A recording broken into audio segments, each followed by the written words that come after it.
ان کو بات کمیونیکیٹ کرنی آئی, اور اس معاملے میں کمیونیکیشن ضروری ہے عوام کے ساتھ. یہ جو چند باتیں کی ہیں زخم صاحب نے, سبحان اللہ, ریئلٹی ہی یہ ہے. صحیح, ٹھیک ہو گیا. عامر احمد خان صاحب, پنجاب کی پہلی خاتون وزیر اعلیٰ اپنے موقف کے ساتھ کھڑی ہیں. لاہور ہائی کورٹ کی پہلی خاتون چیف جسٹس عالیہ نیلم اپنا موقف سامنے رکھ رہی ہیں. طویل المدت جائیداد کے مقدمات اور انصاف نہ ملنا, اور اوپر بہت سے فیکٹرز کی بات ہو گئی ہے, بار, بینچ, وکلا, مافیاز, کارٹلز, کس کی کتنی پہنچ ہے. کیا آپ کے خیال میں شہری حقوق کے تحفظ اور انصاف کی رفتار بڑھانے, ان دونوں معاملات کے بیچ کوئی توازن قائم ہو پائے گا اس معاملے میں؟ اچھا, ایک میری سوال کا جواب دیں کہ اگر ایک جگ کے اندر دودھ خراب ہو گیا ہے اور آپ اسی خراب دودھ کے اندر تازہ دودھ شامل کریں تو اس کا نتیجہ کیا نکلے گا؟ کیا وہ خراب دودھ ٹھیک ہو جائے گا, خرابی نکلے گا, یا پھر وہ تازہ دودھ جو آپ اس جگ میں ڈال رہی ہیں وہ بھی خراب ہو جائے گا؟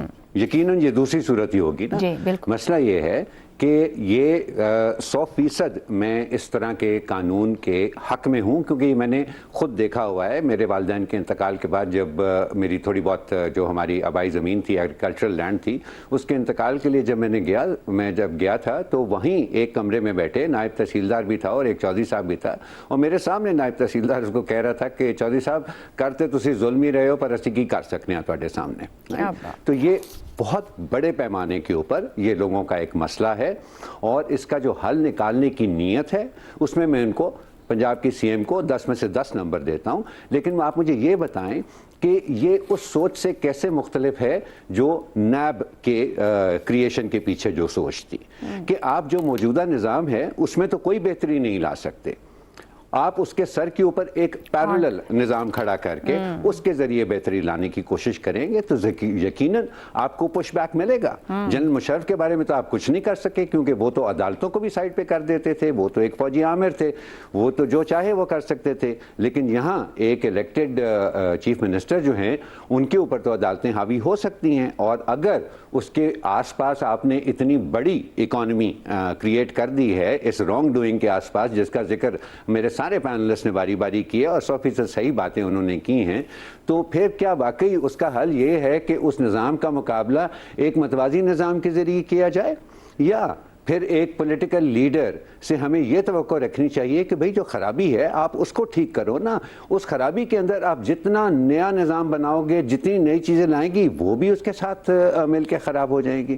سو یہ اس میں نیت کی بات نہیں ہے, اس میں جو طریقہ کار ہے وہ اٹ ریکوائر سم سیریس کویسچننگ کہ کیا ہم ہر دفعہ یہی کریں گے کہ جہاں پر بھی ہمیں خرابی نظر آئی ہم اس کو نظر انداز کر کے ہم اس کی جگہ کوئی نیا نظام کھڑا کرنے کی کوشش کریں گے کہ اب سب کچھ ٹھیک ہو جائے گا. اور یہ سمجھ کے چلنا چاہیے کہ آپ کی حکومت 5 سال کے لیے ہے, عوام 5 سال کے لیے نہیں ہے, ان کو تو ساری عمر بھگتنی ہے. یہ بالکل ٹھیک ہو گیا. تو آپ کی گفتگو کنکلوڈ کرتے ہیں, عام کی خرابیوں کو ختم کرنے کی کوشش کریں, نہ کہ خراب نظام میں متوازی نظام کھڑے کیے جائیں تاکہ لانگر ٹرم میں اس کا فائدہ عوام تک ہو.